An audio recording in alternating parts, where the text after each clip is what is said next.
For a basic setup, you want your fingertips to face towards the bridge just a little bit, to angle down towards the bridge. Another way to think of that is you can think of leaning your hand back, much in the same way that your bow hand pronates, your wrist and forearm pronate so that you can push on your first finger.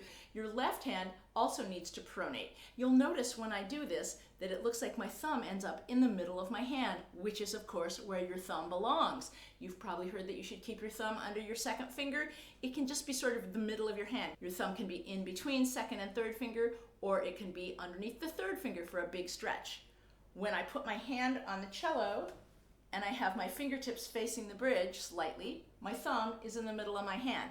If I move my thumb up to my first finger, so now it's lined up with my first finger, you'll notice that it kind of closes in my hands. It makes my fingers look like they're pointing into the middle of my hand, which is not where I want them to point. And here's why.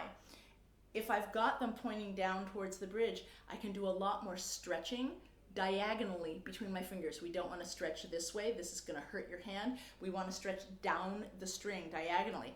Also, if my fingertips are lined up well, I can shift up and down the string. I go into thumb position, nothing changes at all in the angle of my fingers. I can shift up to a high note. My fingertip is exactly the same place it was. It's also going to help your vibrato because when we vibrate, we want to vibrate back. And if I've got my hand angled back onto the fingertips, my vibrato can come forward, but it's going to naturally angle back because that's where my fingers are used to setting.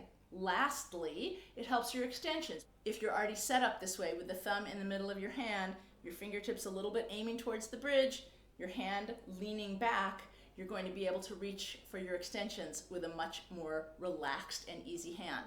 Keep practicing.